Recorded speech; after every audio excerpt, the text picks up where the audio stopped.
Excellencies, ladies and gentlemen, dear students, it's a real pleasure and honor to have today with us the President of the Republic of Slovenia, Borut Pahor.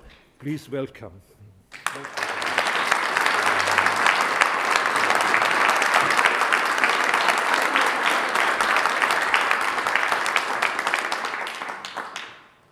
Borut Pahor is maybe the most experienced politician in Slovenia. You know that the history of independent Slovenia is only 30 years. But Mr. Pahor had all the three main professional jobs that you can have in Slovene politics. He's Speaker of the Parliament. He was been Prime Minister for 4 years, and now for almost 10 years already President of the Republic of Slovenia. If I may say so, he's been involved from the very beginning of the fundamental changes of Slovenia, and I think it's not unusual for this part of Europe that also your personal political affiliations changed from the late 1980s through the early 90s to the present-day situation. I guess this is part of what we experience in Central Europe, that we not only moderate ourselves when we get older, but we sometimes really change our political opinions about things. Borut Pahor has studied political science in Ljubljana and started political work already as a student in his early time, and later on he also, apart from these huge official positions, he was also party chairman of whatever the name at the time was, the Social Democratic Party in Slovenia, and also for a few years he was a member of the European Parliament. So we couldn't find a better person to present the position of Central Europe on Europe at the moment, in these very special times that we have here. Mr. President, we had here recently speaking the President of Moldova, and she said two things actually. First of all, she said, "You know why I'm doing this?" Because she was asked, why is she doing this? She said, "I'm not doing it for money," and she told us then how little she gets as a president. But then she said, "I'm doing it because I believe that it's possible that we can change the course of our country." And I do hope that for Moldova this holds true in these very challenging times. And then secondly, she said, if I don't do this, then I'm working against Europe. And I felt at least quite moved by someone talking about Europe in this context. She was here at the very time when Gazprom and Mr. Putin asked for 6 times more money for the gas that they had sent to Moldova. And there's still no solution to this issue, which might be taken up any time, as we know, by the Russians. And we had here the president of Kosovo recently speaking to us. And she's a bubbly president, I would say. And she spoke out for her independent Kosovo in a very convincing way again. And I'm saying this because I have the feeling that in our younger parts of Europe, we have presidents who have a commitment which may be different from what some Western European countries are used to. But here I'm saying that I'm grateful that you are here. I'm grateful that we can do it 30 years after Austria and Slovenia started diplomatic relations. And we had only last May, we celebrated also in this room, together with Lojze Peterle, Erhard Busek and others, 30 years of Slovenian independence. And now we have suddenly different times.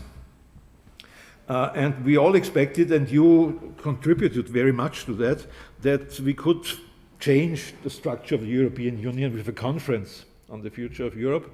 And I guess you will speak about this attempt. Now it's different. I hope that we can have a constructive Central European input to all these discussions, because I've always been convinced, and I would ask you then later on, we have a discussion, whether you agree that Slovenia has a unique position because you have three perspectives possible at the same time. You have this strong Mediterranean perspective, you have this Balkan perspective, and you have this Central European perspective. And there is no other country which can say this. But maybe I'm too positive about your home country, but I guess I'm not. With this, I would like to give the floor to you to speak to us to Europe, Western Balkans and beyond, a Central European perspective. Welcome again.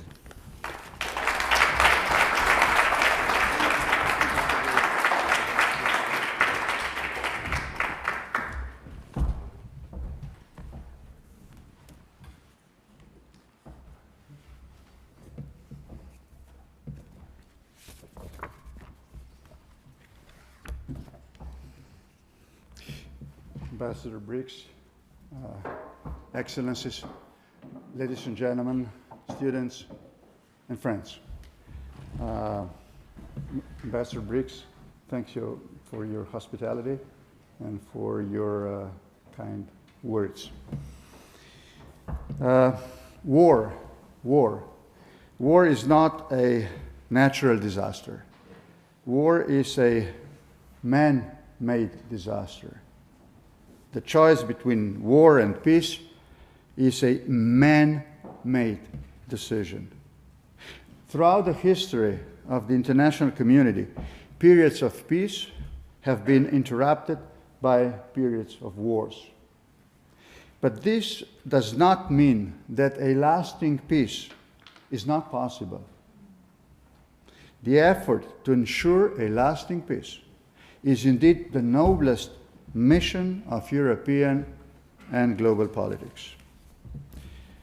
The hope that a lasting peace is possible, at least in Europe, had been strengthened above all by the fact that after the Second World War, with the exception of the war in Balkans, peace have lasted for almost 80 years. Peace had been possible thanks to the European idea based on democracy, reconciliation, and cooperation for mutual benefit. I do consider the European idea of peaceful association and cooperation to be the most significant political innovation in the recent history of our old continent. In the spirit of reconciliation, the European idea paved the way for the peaceful coexistence of countries that have fought each other in the two world wars.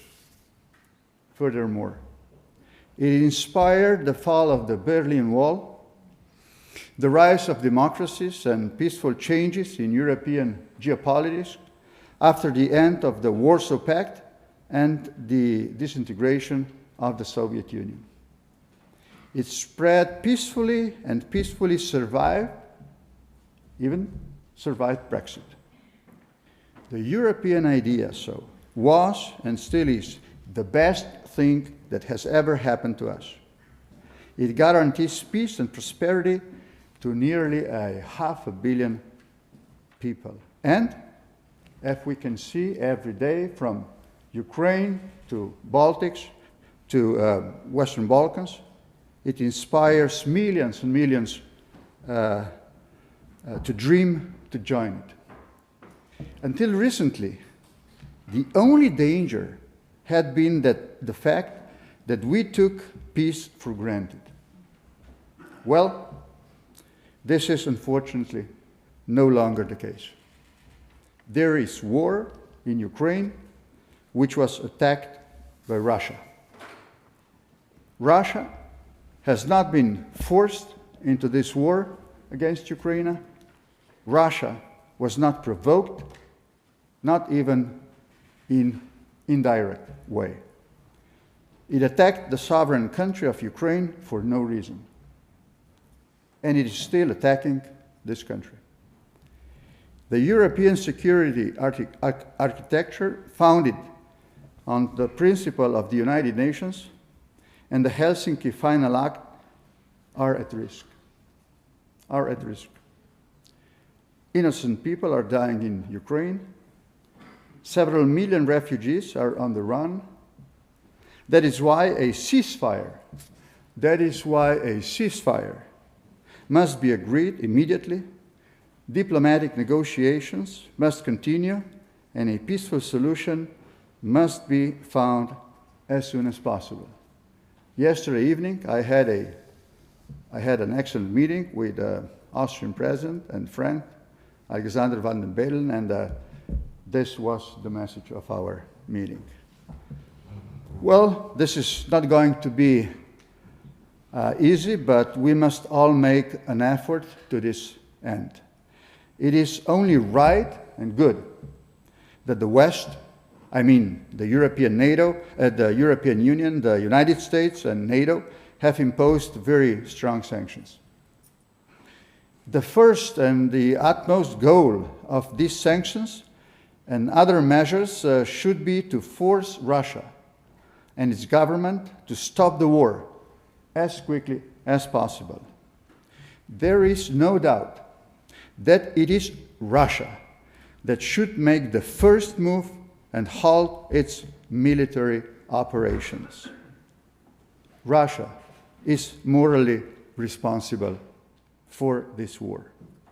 And Russia can only lessen its moral sin if it stops the war immediately and seeks a peaceful resolution to the conflict. It is very important how the war in Ukraine will unfold and end. Important in the first place for Ukraine, for Russia, as well for Europe and the rest of the world. Legal and political multilateralism is being put to the test. As an advocate of dialogue, reconciliation, and peaceful resolution of all conflicts, I sincerely hope that it has retained its power and flexibility, I mean the international community, to contribute to the preservation of peace and security. Let us so very much hope so. The identity and future of the European Union are also being tested. As a stout supporter of the European idea, I believe that the European Union is the cornerstone of peace, security, and prosperity in Europe.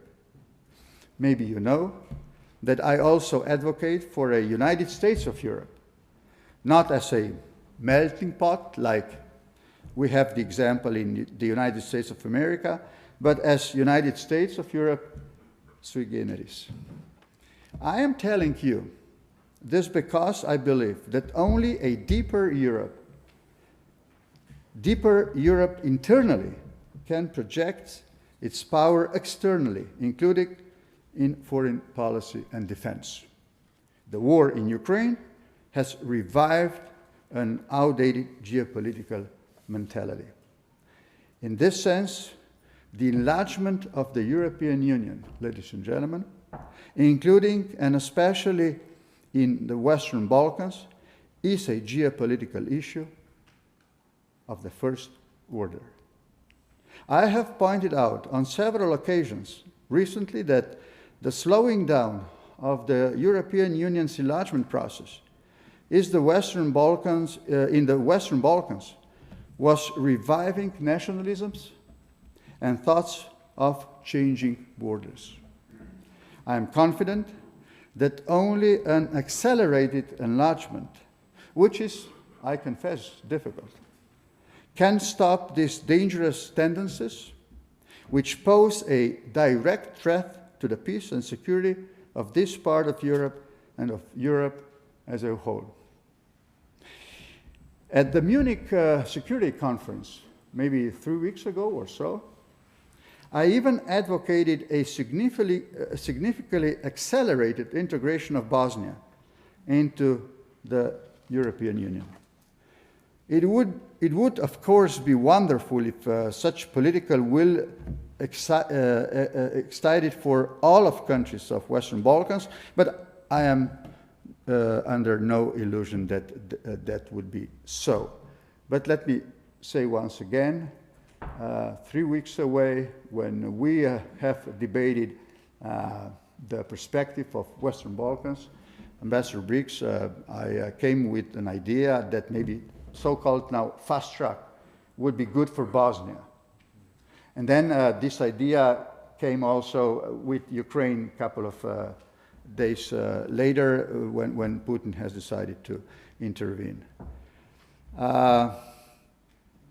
I do not underestimate other challenges, such as the dialogue between Belgrade and Pristina and the stagnation in the progress of North Macedonia and Albania due to Bulgaria's blockade. But Bosnia is a special case. And I can refer to it later on when Q&A. I champion the idea that political leaders who are committed to the European perspective for Bosnia established an influence group called the Friends of Bosnia. In this way, we would work with the Bosnian authorities and all three nations to find solutions for Bosnia to become a functional state. This is so very much important, functional state. Bosnia is a state, but it is not a functional state. And this poses a tremendous problem to the perspective of this beautiful country with its beautiful people there. Be it by revising the Dayton Accords or amending the Constitution. However, we are very much pressed for time when it comes to electoral legislation. Indeed, we only have until May, this May, or else we risk some bad consequences. Maybe we can talk about this later on. Ladies and gentlemen, maybe to your surprise, I support the Open Balkans project. I remain in a small minority on this support. Most other leaders from the region and from Europe, most other leaders criticize this idea, saying it is just a Serbian version of the Berlin process formula on deepening cooperation. And my answer is, yes, it is. But I find it valuable that the leaders of Serbia, North Macedonia, and Albania have taken this idea as their own. I was there back in, I think, 2018 in Novi Sad, when the idea was launched, presented.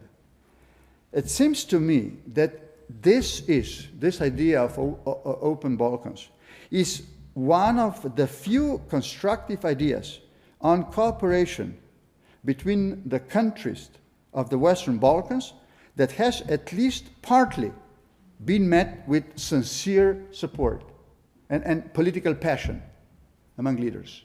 And this is very important. But I know that many oppose it, saying that behind this idea is the policy of Great Serbia. In this context, I have repeatedly asked President, my friend Vučić, to more firmly reject the idea of the Srpski svet. I don't know if the translation to Serbian world is an accurate one, but maybe somebody from Serbia could help me. With regard to President Vučić and Serbia, I would like to make one more point. There are two completely different assessments of his role among the leaders in the Western Balkans. Maybe you do know, distinguished colleagues, that for 12 years now I have been a founder and a co-leader of so-called Bird of Lion initiative. So the initiative which, invites all leaders from Western Balkans, from Slovenia, Croatia, Serbia, Montenegro, Kosovo, Albania, North Macedonia, and at least once a year we are debating all issues that are important for Euro-Atlantic perspective of Western Balkans. So I said there are two different assessments of Vucic's role among the leaders and my colleagues. Number one, that he is a pillar of stability. And number two, that he is a pillar of instability. I want to believe, knowing him for a long time, and knowing also his predecessor, I want to believe that he is a pillar of stability and I act accordingly. But a condition, and my friend knows it, but a condition for this is that he rejects the idea of so-called Serbian world, number one, that he rejects the succession of the Republic of Srpska from Bosnia, number two, and continues the Belgrade-Pristina dialogue, number three. I understand that because of the war in Ukraine, Serbia finds itself now in an awkward position. But one thing should be more or less clear. The more the geopolitical, dam between Russia and EU grows, the harder it will be for Serbia to sit between two stools. Nevertheless, I hope that Serbia will maintain its pro-European orientation and, in a way, get itself out in this situation. This would be important for a pro-European future of Serbia, but not also, and just Serbia, also for the entire Western Balkans, and would reduce the risk of the Russian temptation to cause instability in the region. This is very important. The world has suddenly become even more complicated than it seemed to be. It is now very much about believing sincerely in the rule of law, democracy, reconciliation, the peaceful settlement of disputes, and the strength of the European idea and the glorious future of European Union. Now it is about trusting in the power of dialogue, about being patient, and seeking for fair compromises. It is also about showing firm resolve when this is the only way to achieve peace and security. Man decides on war and peace. He can decide for war or for peace. And let me finish, Mr. Ambassador, saying in this context this quote from Sun Tzu, quoting, "The greatest victory is that which requires no battle." Ladies and gentlemen, thank you for your attention.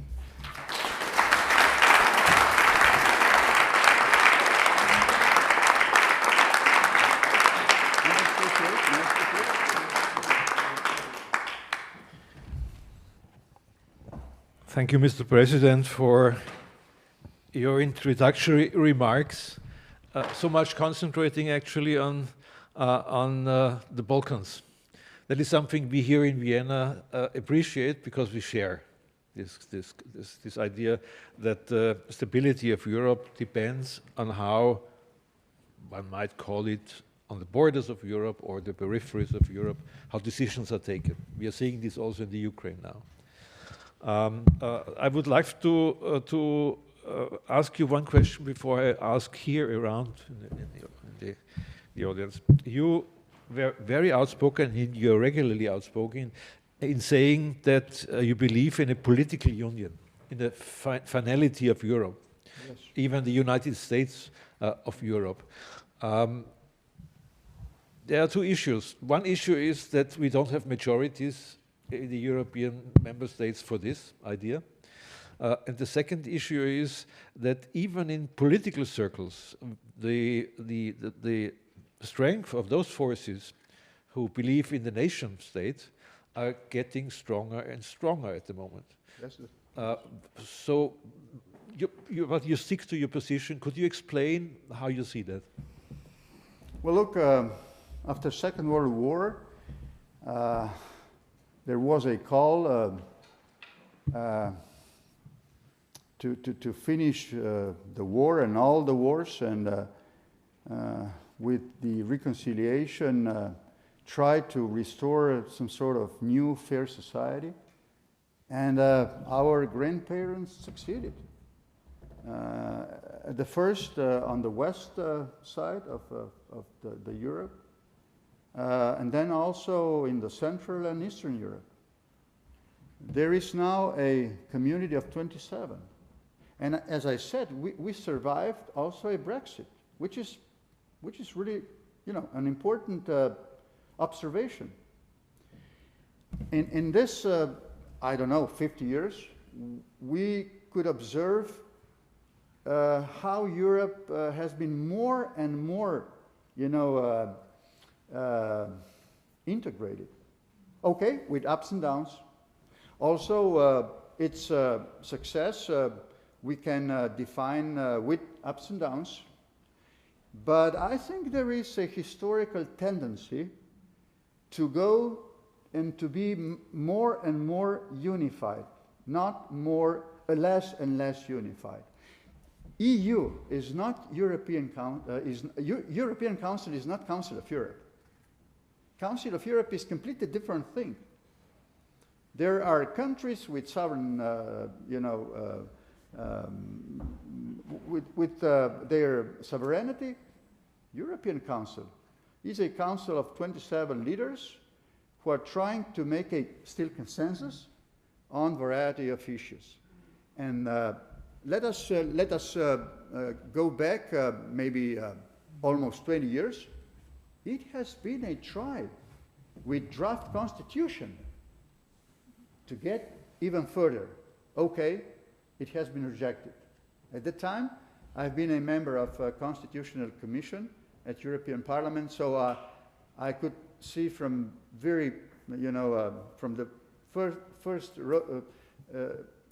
hand this sad story, how one wonderful project has been drowned in real politics at that time.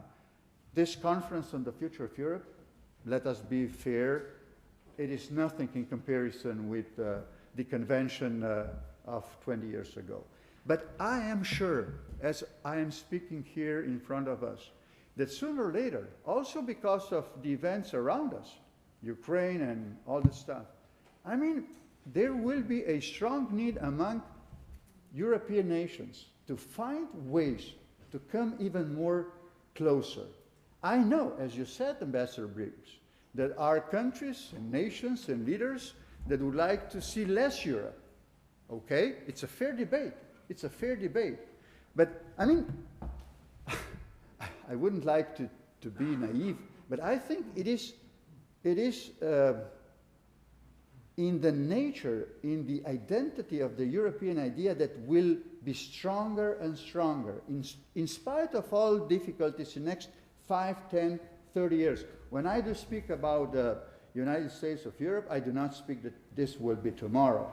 No, could be a bunch of problems, in between. And but I have some good feelings that basically, at the end of the day, the common sense will prevail. As I said in my speech, for 80 years, after 2 world wars, we had a lasting peace in Europe. This is a huge achievement.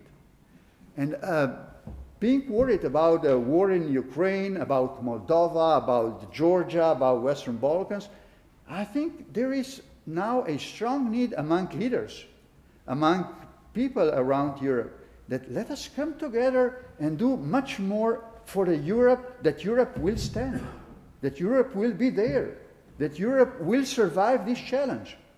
Because, you know, I don't know if it is fair to say, but now in this war in Ukraine, European Union, the whole Europe is the very first victim of the consequences of this war.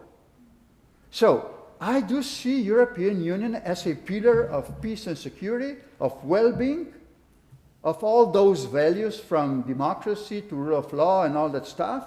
And I think it will go on. It will go on. Maybe also because of this threat. And as I said, the enlargement process, in my view now, becomes a geopolitical issue, which it has not been from the very beginning. Well, as a citizen of Austria, I hope that you are right, that we can convince our Western European friends that it will be that way. I do understand that is the reason your strong commitment to a common Europe is also the reason why you don't like discussing changes of borders along ethnic ideas. Yes. You have always been very outspoken about this. You know that there was this idea that possibly someone in Slovenia wrote this non-paper. Yeah, wrote this non-paper. How do you explain that you don't like ethnic borders in Europe?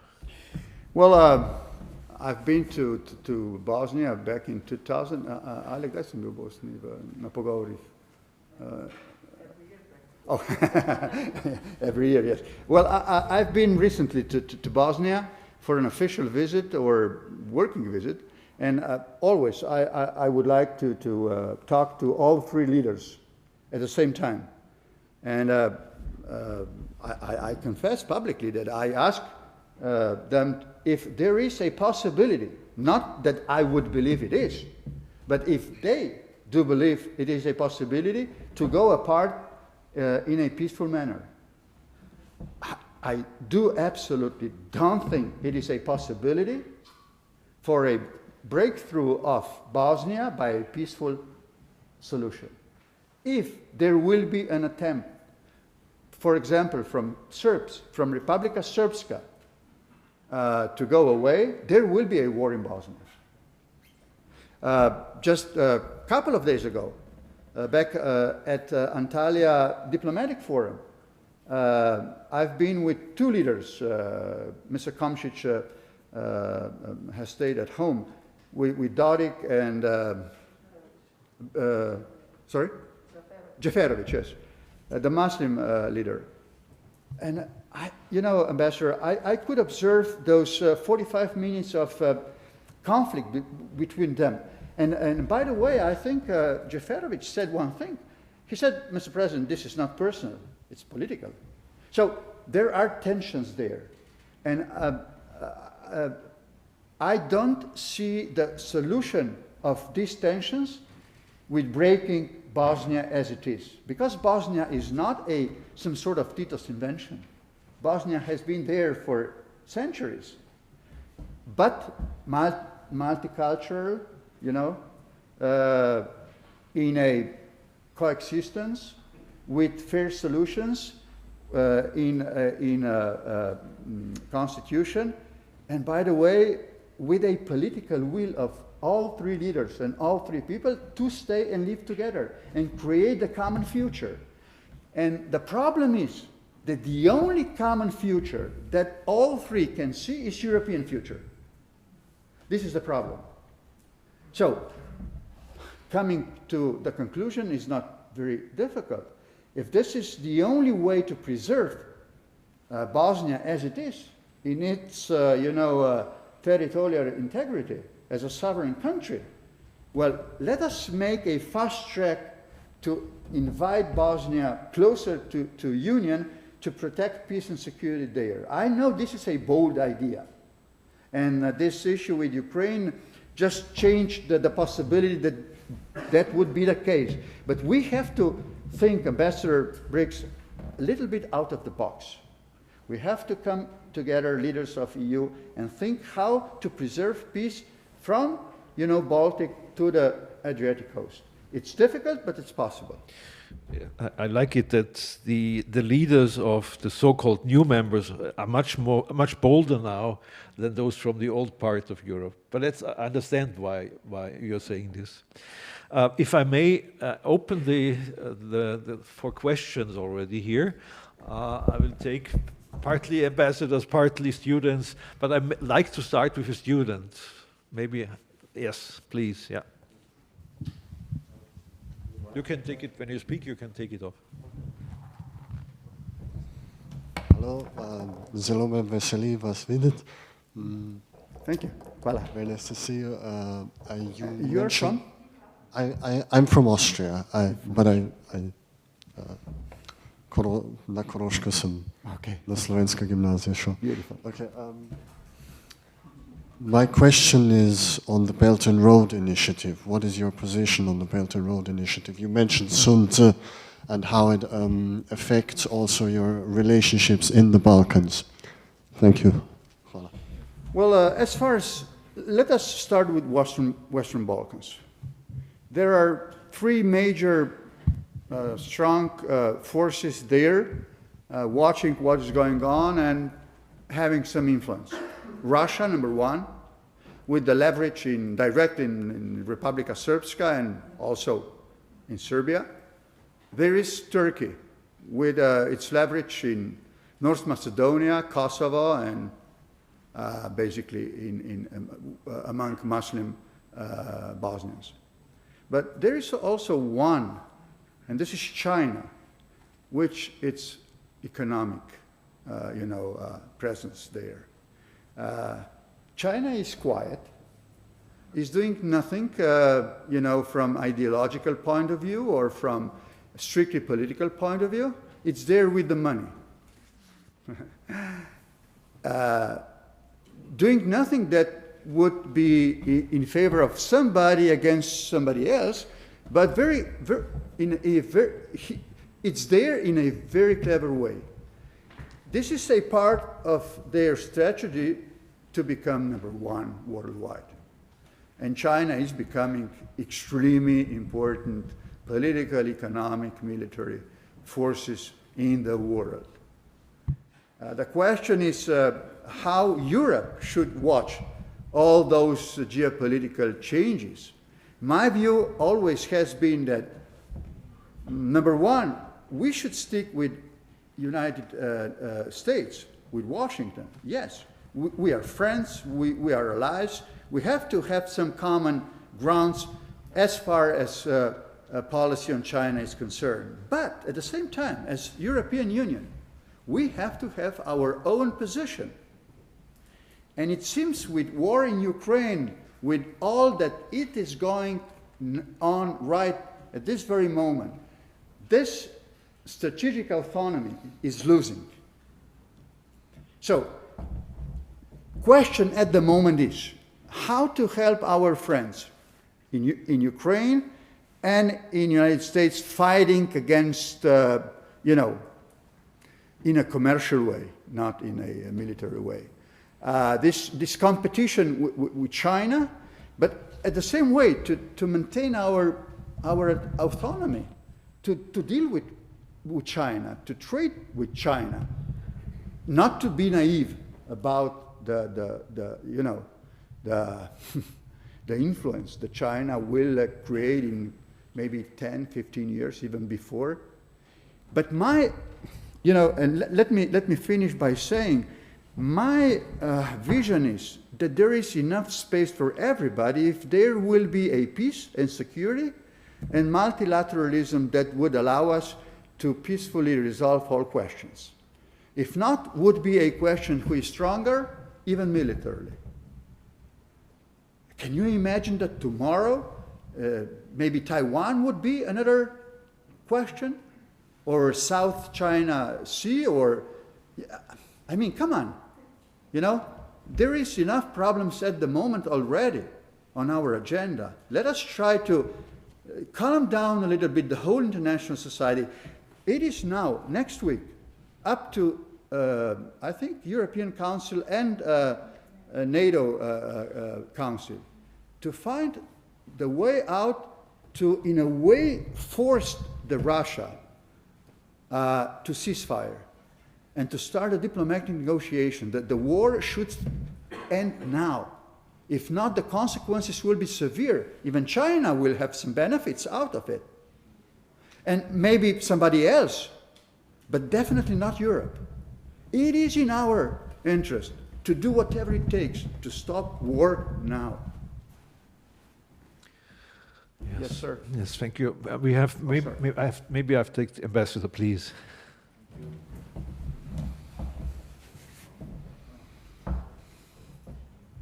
Thank you, Mr. President. I am the Palestinian ambassador, also accredited to your beautiful country. Thank you for very interesting remarks. My question is, you've pleaded in your remarks for a fast track for Bosnia and possibly for Ukraine. Don't you think that before adding new members, that the institutions of the European Union need reform? I'm saying this because if we look today at the EU, we see the disputes with Poland with regard to the role of judiciary. We see disputes with Hungary on the issue of independence of media, and so on and so forth. Also, if you talk to ordinary Europeans, you feel that people feel alienated. For them, the European Union is this huge bureaucracy sitting in Brussels, European Parliament that has no teeth. So that's why I'm asking, don't you think that we need, or you need, I am an observer from outside, you need a reform of these institutions, right, that the people in Europe feel that they belong to these institutions? Yes. Thank you.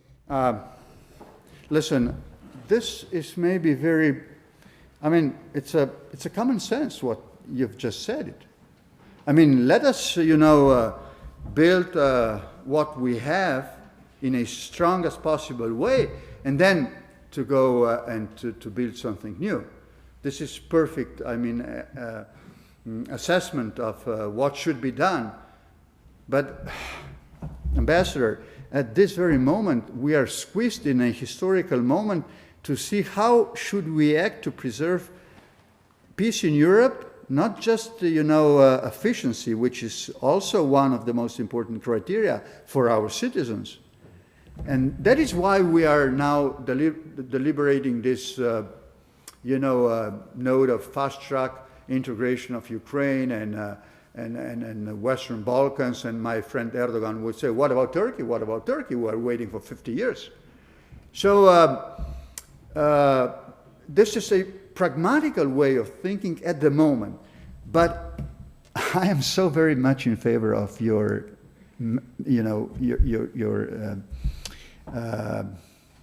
reflection. I am very much in favor of strengthen the institution we have, to back them with more capacities than they have them at the moment. As I said, I do not belong among those leaders in EU that are sovereignists, not to mention somebody from my country. And, and they have the privilege and the right to be. But I think in a democratic dialogue, we can measure pluses and minuses of this. And I think at the end of the day, we will see that we have both ways to strengthen the institutions we have. And this is basically going on, not as fast as citizens would like to see, but basically, European Parliament, when I've been a member of European Parliament back in 2004, it has been more parliamentary assembly in comparison with the role and the power of today. Today, it is a European Parliament, not so strong that would elect an European Commission based on the result of the vote, but, Spitzenkandidaten and all that stuff, okay. But still, it's stronger. Commission, it's trying to do its best. And listen, if I would, compare the efficiency of European Council in the time of financial crisis, when I used to be the member of Prime Minister, and the efficiency of European Council right now, at the moment after COVID, and right now, facing this Ukraine stuff, war. I mean, it's a different European Union. It's much more efficient. Listen, with all those investments in transforming our union from, gray to green, to the smart, I think, come on. I think 750 billions of euros will be spent for this transition. This is really unbelievable. So, and the second way would be to a little bit, push a little bit more stronger the whole issue of enlargement. I know there is a fatigue. Everybody on the west of EU are not so keen about it, but we, living very close to Western Balkans, with our historical background and knowledge and emotions also, emotions. We are very close to people down there. We would like to see, these countries to be pulled in as fast as possible. Okay, yes, should be the criteria, should be rule of law, should be, freedom of the press and all that. But this is the way to think maybe about it. Thank you, Ambassador. I'm not sure I answered your question properly, but I at least tried to. I feel I have to ask you this question because you spoke so much about the Western Balkans and that we have to fast track them. And you tried to talk to your colleagues in Bulgaria. Yes. Why do we still fail in our discussion with Bulgaria regarding North Macedonia?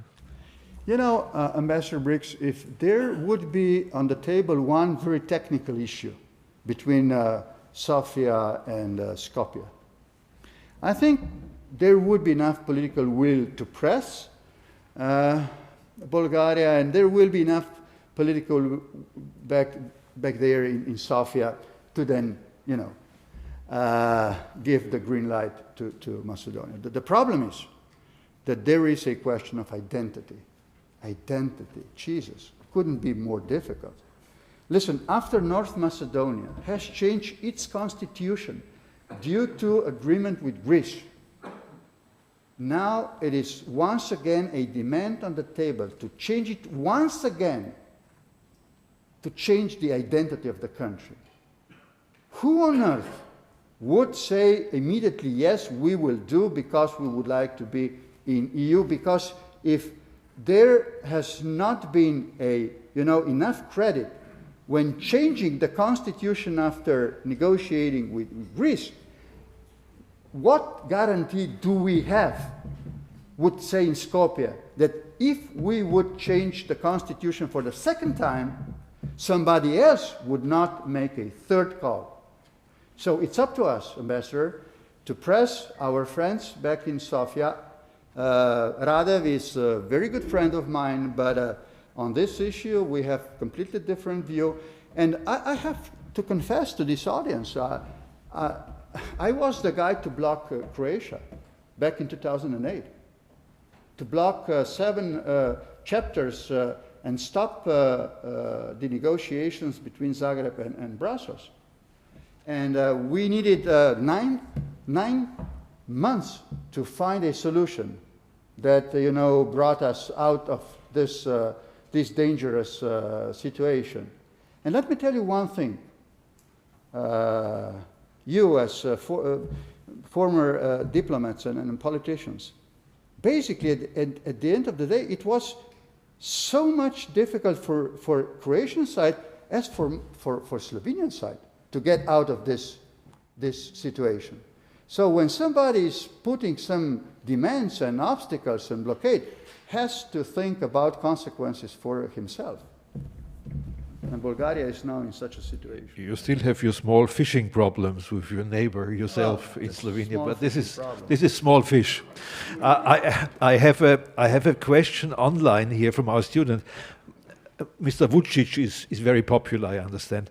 What impact does President Pahor think the current situation in Ukraine will have on the election in Serbia at the beginning of April, and what does that mean for the Serbian prospect of EU membership?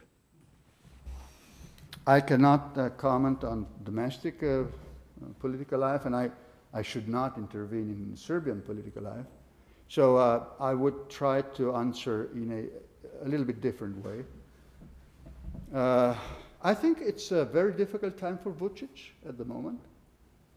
I think he has been privileged by the situation before the war in Ukraine. Good friend with the West, good friend with Moscow, good friend with China, with practically everybody, also with Slovenia. And then this war came and pushed President and friend Vučić to a very, very dangerous situation. He could, use a couple of days, maybe weeks, to think all the situation. But basically, he does not have a lot of time to decide. He will be with us, with European Union, or he will choose Russia, and that would probably mean a, goodbye for a long, long time as far as negotiations between Belgrade and Brussels are concerned. My wishes, my strongest wishes, that Serbian president would opt for EU. But I do recognize that emotionally there are many people in his country that are with Russia at the moment. And you can observe, people on the street waving with Russian flags, supporting the Russian invasion. Meanwhile, in all other states across the world, everybody has been against Russia. So it is a very difficult situation. I would advise everybody who is in negotiation with Serbia at the moment to leave him maybe a couple of days to rethink all the stuff, not to push him too fast to do anything, but basically we do expect at the end of the day that if he wishes to continue with EU, he has to choose EU. Anybody from Serbia here? Nobody from Serbia? Oh, Jesus. Okay. You are? Okay. Yeah. Well, Montenegro has a similar issue now with the sanctions and the fly zones and so on, but they decided for the EU. Yes, from maybe just behind you and then you.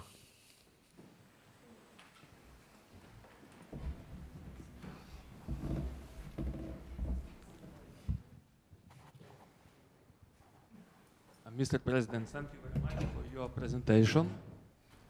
My name is Maxim Nedria. I represent consulting company from Bratislava. And 5 days ago, after EU summit about entering Ukraine into European Union, Prime Minister of Slovenia, Janez Janša, said that probably Ukraine should get more out of this summit. And I would like to ask you, what is your observing of this situation? I mean, with entering Ukraine to EU. Is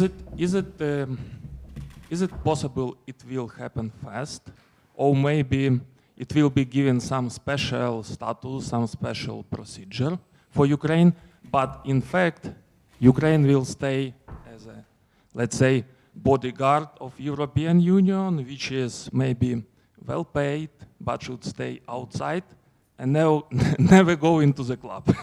Thank you. Several times, not to speak on behalf of my country as the president, but on behalf of my own, reflection. I said it that I can recognize this enlargement fatigue among my colleagues, specifically in western side of the Europe, and that would be maybe wise to think about status sui generis for Ukraine, Turkey, and maybe Western Balkans, to speed up the process, but not to push people who are against the enlargement in Western Europe to then make a blockade. Can you understand what I'm saying? Some sort of compromise. But let me repeat, this is I am not speaking now on behalf of my country. This is my personal view. Now, I think it's important, and we had a brief discussion with my prime minister right a day after the invasion. And we've just, exchanged a couple of options that we have and EU has. And we then used this idea of fast-track integration for Ukraine. And we do stick with it. President Duda called me a couple of days after, and he asked, would you join our common initiative for such an idea? I said, yes, but I would like to have you on board when the Western Balkans will be debated. Okay. So, I mean, if not for other, there is a message, to Ukraine that, yes, we do see you as a partner, as a member maybe, at the end of the day, within our family. I hope this is a good message. Do you see yesterday 3 prime ministers visited, Slovenian among them? They visited Zelensky. May I just commend President Zelensky and his government? I just admire Ukrainian people and army. I think President Putin, at the moment when he decided to invade, he didn't expect such bravery from Ukrainian people. So at the moment, at least messages are important, But I will invest some hope in the next meeting of European Council and NATO Council. I've been with Jens, with Secretary General Stoltenberg just a couple of days ago back in Turkey. We had a privilege to exchange a couple of views, and I think he's a wise man. At the same time, he will try to deliver something which will be good enough to persuade Russia not to continue with using fire against the Ukrainian, which is at the moment the most important thing. As a strong believer in peaceful resolution of all crises, I think the most important thing is to pressure Russia to put down the army and to get the diplomatic negotiations between two countries. The problem is, what is a definition of success in Putin's mind? I don't know. Nobody knows. If somebody knows among you, would he or she would be so kind to advise me? But this is a very important question. So I've been asked also by the press if I do think that the change of regime back in Moscow is a legitimate target of our sanctions. I said no. I think it's not our mission to change the regime back in Moscow. It's now a task to stop the war and to restore the peace and security in Ukraine, to offer Ukraine to choose the security and foreign policy. But this is it. I don't know what is your option. Sorry. Yeah. Thank you. Yes, please.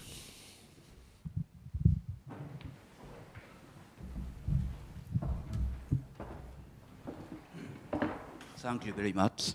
I am Saito, a doctoral student at Vienna University, and thank you very much for a comprehensive speech of you. And I have 2 questions. The first question is about the Western Balkans. So Ambassador Brix talked to the specialty of Slovenia. So Slovenia has 3 perspectives, and I would like to add the one more perspective. I mean former Yugoslav perspective. And I was convinced that you or Slovenians understand quite well about culture, society, politics, and mentality of the people from former Yugoslavia. And my question is, what can be a special contribution of such a Slovenia or of such a Slovenian to the promotion of EU enlargement So the reform and reconciliation in the Western Balkans on the one hand, and the persuasion over skeptic EU member states such as France on the other side. And the second question is about the United States of Europe. And the defense policy of the United States of Europe have so many alternatives. So at first, the European Union as a European pillar of transatlantic alliance, as President Macron proposed, or NATO membership of the whole European Union. And third variation is the European Union's or the Europe's emancipation from the United States. And my question is, what is your vision of the president of Slovenia? So Slovenia is EU as well as NATO member states. Thank you very much. Thank you. Let's get started with the very first question on Western Balkans. Listen, I've been involved as a co-chairman of this initiative, Borut Pahor, as prime minister, as president, from the very beginning of '90s, as member of the House, in development in Western Balkans. I wouldn't like to repeat myself. I would like to underline one important thing you have to have in front of your eyes when debating political solutions on Western Balkans.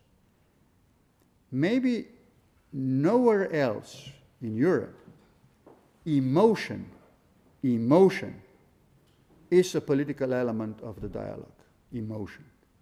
Emotion is full of history, of passion, of whatever it means, but this is obviously sometimes underestimated by Westerners when they are coming from Washington or from Brussels, and they would like technically to intervene in Western Balkans issues.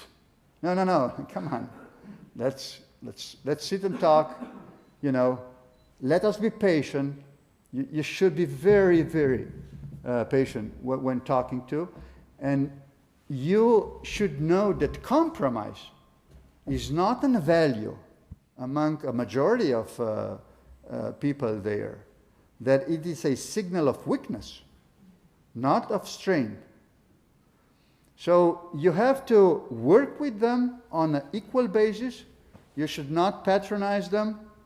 You should invite them, you should inspire them to do whatever they can to bring their own options and ideas. I think here EU and Washington and everybody else are doing mistakes. They are coming with idea and they try to implement in debating with them. Come on. They are intelligent people. They know more than everybody else about the history and the problems of their country. Let us just work with them, not against them, not, with them. This is the idea that I've mentioned, Friends of Bosnia, to be with them, to inspire them, to help them maybe to develop some sort of idea, to make a follow-up of ideas, maybe sometimes to, inspire the dialogue between them, not to finish it too quickly. So this is, I will stop here. This is to have in front of your mind, emotions. Very important, very important. Number two, United States of Europe, and the very legitimate question about the common defense and security policy. Very good, very good. This is the question. Listen, I've been very much in favor of NATO when this issue has been debated back in my country, 2001, 2, and 3. I am still very much in favor of NATO. I think it's one of the best alliances we can think about. And it is very, very good for Slovenia to be an active member of NATO. But at the same time, as a member of EU, who would like to see you with this strategic autonomy, I know that also the question of foreign affairs and defense is a legitimate question. I think that we have do this job in next couple of years and maybe decades in hand with Washington and Canada. Not against Washington and Canada. It will not be an easier task to do because, you know, everybody has own interest. But I think at the end of the day, if we would like to see strong Europe, inside, outside, there is a definite need to have a common foreign and defense policy. So this is it. This is the way to go. Will be a long way to go, but we have to do it. Yes, I had in the first row a question. Yes, please. Good morning. I'm the ambassador of Italy, and I wanted to make a comment and one small question. The comment is that I would like to pay tribute to the personal role that you play in reconciliation between Italy and your country. And I remember, maybe in the flow of information that we have every day, nobody noticed, but your last trip to Trieste with our president, hand in hand in front of the house of the Slovenians, which was burned down by the fascists 100 years before, was a moment of reconciliation inside the European Union.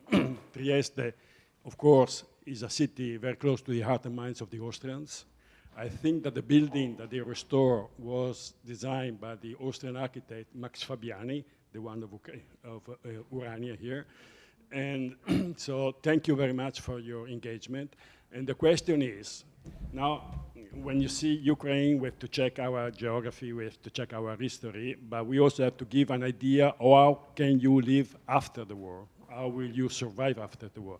So, which is the role of the European Union in the reconciliation between Italy and your country? Grazie. Grazie, Ambasciatore. Listen,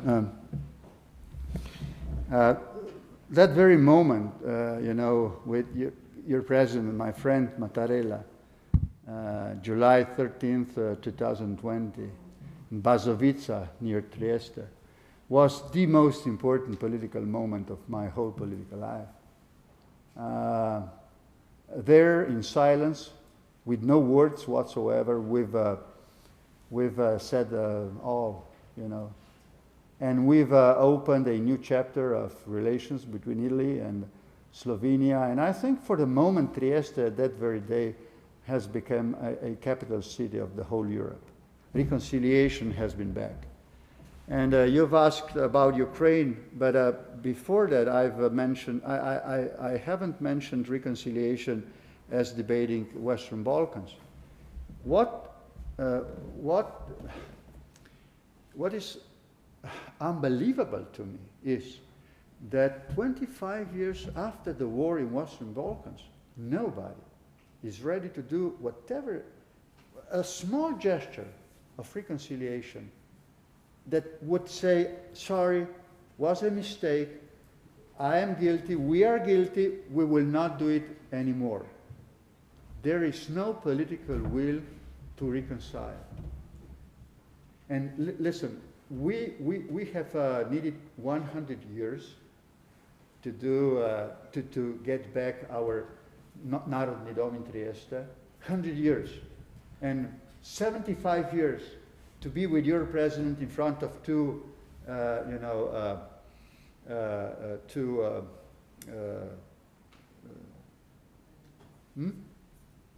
monuments, yes, sorry. And there is no sign of the political will for reconciliation in Western Balkans after 25 years, and you are questioning us, where are ways and possibilities to reconcile then after the war in Ukraine among Ukrainians and Russians will be the most difficult job to do. But if the ceasefire will be soon, if the negotiation will be fair, if the solution of the crisis will be good enough for both and for the continent, maybe, just maybe, we will survive this crisis. But should it stop now? This is very much about the time. If it will go on and on and on, it will basically suck everybody into. We should try whatever it takes not to get to that very point. Grazie, ambassador. We can take one or two more questions. Yes, please.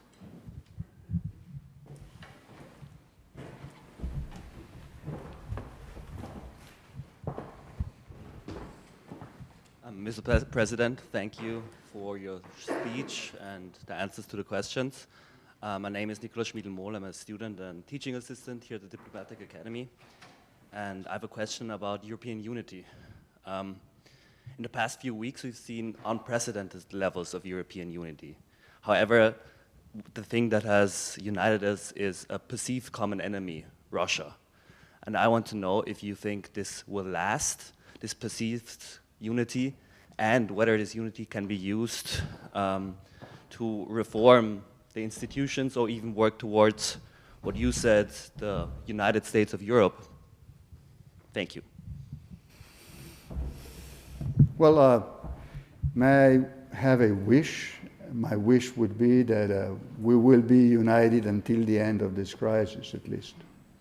It will be difficult because, to get a consensus out of 27, it's not an easy job to do.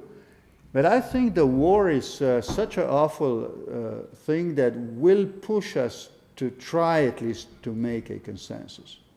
I think, I don't know why, but out of my experience, next meeting, next week, will be quite important with Biden's presence there. So let us see and watch what will be the message out of EU and NATO.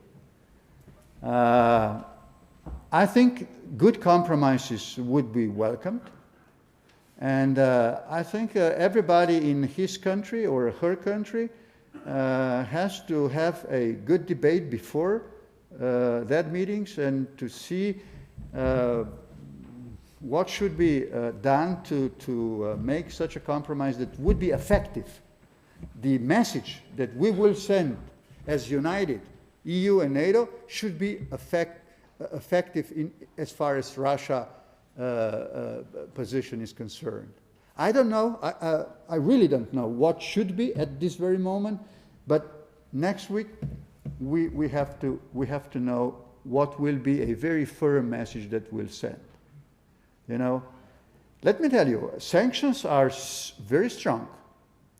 And this is not to repeat the mistake from 2014. At that time, President Putin lied to us. He promised not to invade Ukraine. He promised Angela and everybody else. And everybody has been just disappointed. And sanctions have been there, but not so severe. So these and other things probably inspired President Putin to make a wrong decision to invade once again. But this time, we acted. We acted with strong sanctions. And pay attention, when we are talking about the strength of Russia, Russia is a big country, it's an important country. But what is the size of Russian economy? It's the size of Spanish economy. May I just remember everybody here that before 2000, in I think 1998 or 99, Ambassador Brix, Russia bankrupted. So we've already seen once Russia on the knees. So could happen once again. So sanctions are very, very severe. But this stick has two ends, also on our side. And we have to be smart and see how to act that we will punish Russian government. At the same time, let me say, we have to maintain some sort of, I don't know, open minds for Russian people. I hope I will not be misunderstood here. You know?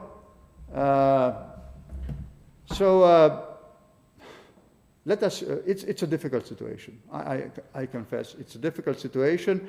We'll try to do our best. Once again, you've mentioned United States of Europe. I don't know why, but I think after the war in Ukraine, and I hope so much the war will stop there, will not go across the Europe. I think there is a possibility that will be so. I think that even more EU will be inspired to come together. Maybe we will face Europe of different speeds, you know. So a couple of countries would go faster, a couple of countries would go a little bit, you know, slowly. I think this is a legitimate way to go. Maybe 10 years ago, I would, you know, get into a strong, you know, dialogue not to do so. Now I'm a little bit more flexible. That would be maybe a way to go. Whoever would like to go more to the future together, let's go.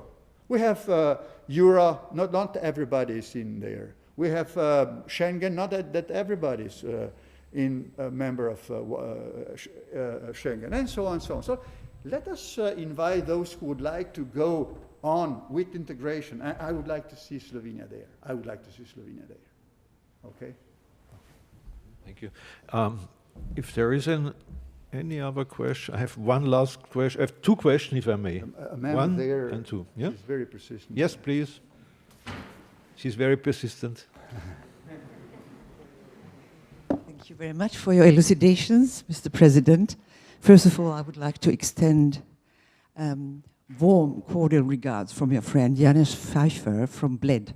Oh. Okay. Now, your talk is full of hope, emotions, open Balkans, and you are one of the sort of major NATO countries in the Balkans. You mentioned the ambivalence and ambiguity of your Serbian colleague. Now, in case we have Srebrenica and we have all of Republika Srpska seceding, and Serbia is going to start a war, what would you as a NATO country on the Balkans do? First question. Second question, you have your prime minister now in Kiev. Would you think that prime ministers of the Western Balkan states, including Mr. Janser, should visit Moscow and talk with Putin personally? Thank you. Well, let me start with the second question. Whoever has a possibility to go and talk to President Putin on peaceful resolution to the crisis has absolutely moral right and duty to go. I think that is very clear answer to your question. I think nobody should be prevented to try to convince President Putin to stop the war and start the peaceful negotiation with the government in Kiev. It will be extremely important, ma'am, that President Putin would recognize how important would be for the legitimacy of the deal with Ukraine if the signature will be of President Zelensky and not of somebody else who would be a puppet from Moscow. Number two, the very first question. I've been to Srebrenica at the 25th anniversary. I watched President Vučić and my friend and how, in a way, embarrassing it was because nobody would like to come and greet him there. And I said, listen, Alexander, would you like, we both would go together through the crowd and, you know, would be easier for you if I would go with you? Because before that I had a speech. The speech has been very welcomed. And he said, yes, would be very nice. And I said before going out of the house through the crowds, I think 15,000 people, Muslims, I said, listen, if I do admire your decision to come here, to Srebrenica, and to pay the respect to the victims of genocide. And then we went out of the house, and we've been stoned by people. And the security forces have to evacuate both of us from the scene. So emotions are in the air. But at least Vučić has came there, has shown the courage that he's willing maybe to think about the reconciliation. But after that happened, then suddenly there has been no political will to go that way. Listen, President Vučić knows our position from Slovenia. We are very friendly to Serbia and to his government under these three conditions that I've mentioned. It would be disaster if Serbia would do whatever would cause a military conflict in the region. So he should go by peaceful means and resolve step by step all problems, not using force, not using strong rhetorics and old-fashioned ideology to solve the problems. We will react in a way that we prevent people there for suffering. I cannot now say what kind of action we've taken. It's not in my capacity. You know that in the time of Balkan crisis, we've taken a lot of refugees from Bosnia. I think 70,000 or even more. So definitely we will not be silent. We will take with other EU countries severe measures to sanction the act of President of Serbia, if would do that. No, but she was asking whether it's an Article 5 thing, but it is not the case. No, it's not the case. It's not the case. No. I could not say that we'll go there and use force to stop him. Maybe somebody will decide so, but it's not in my capacity at the moment. I could not say that.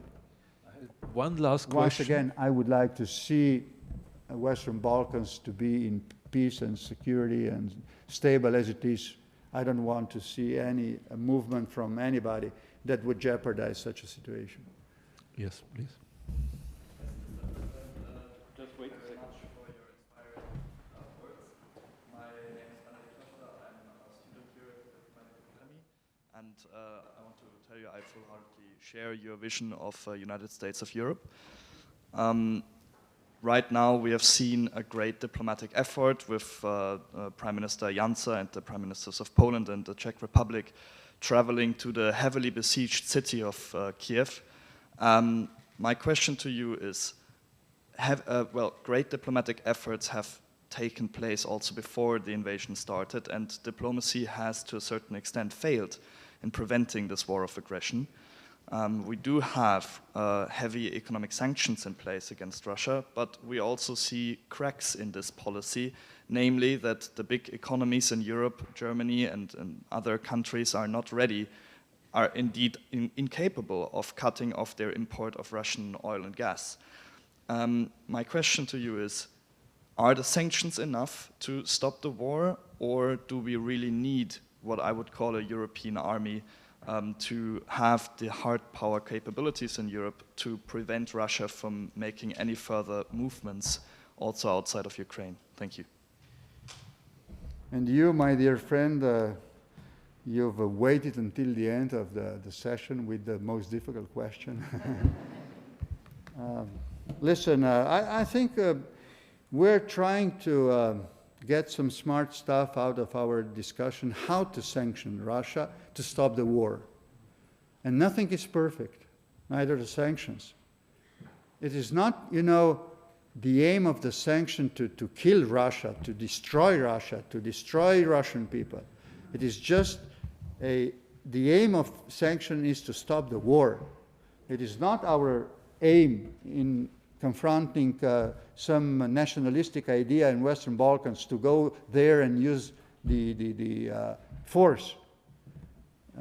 We would like, in a peaceful manner, to persuade Russia to stop this unjustified war and to start with the diplomatic negotiation.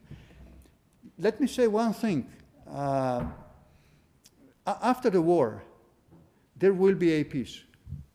Will we, after peace will be reached, be in economic relations with Russia, in normal relations with Russia, as maybe before, not from the very beginning, but let us hope in due time? Yes, probably, because this is Europe. Listen, I am angry because of the decision by President Putin. I am disappointed. I did not expect him to do this awful thing. But I think once this will be over, I would like to see Russian people closer to Europe, not, there in Asia with Chinese. Yes, they could be if they would opt for such an option, but if not, they are part of Europe, of European culture, of European art, and all that stuff. I don't know that it is not now the very nice moment to talk about, but if you pose a question about the future in long term, then I think we should, be careful how to act. Russians, Ukrainians, we, NATO, that we would not damage our hope that we can live together in peace and stability. Okay? This is very noble approach to the crisis.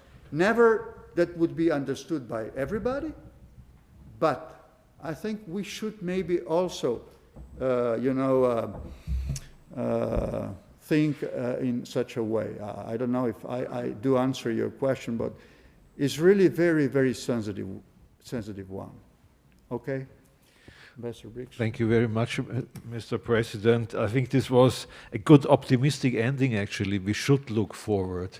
And if we have with us a person like Boris Pahor, who is combining our region, who is one of those architects building for the future, I very much appreciate that you are with us also, Boris. Let me thank you on behalf of all of us for 90 minutes. You were ready to answer all our questions. We now do understand why you are president of Slovenia, because you are pro-European, forward-looking, and you have an interest also in structures like security structures of NATO. And maybe in the future, they're looking for a Secretary General of NATO. I'm just saying it. Why not from small countries in Europe? But this is, I shouldn't have said that possibly, but some people are clapping. That's a very good idea. Mr. President, thank you very much.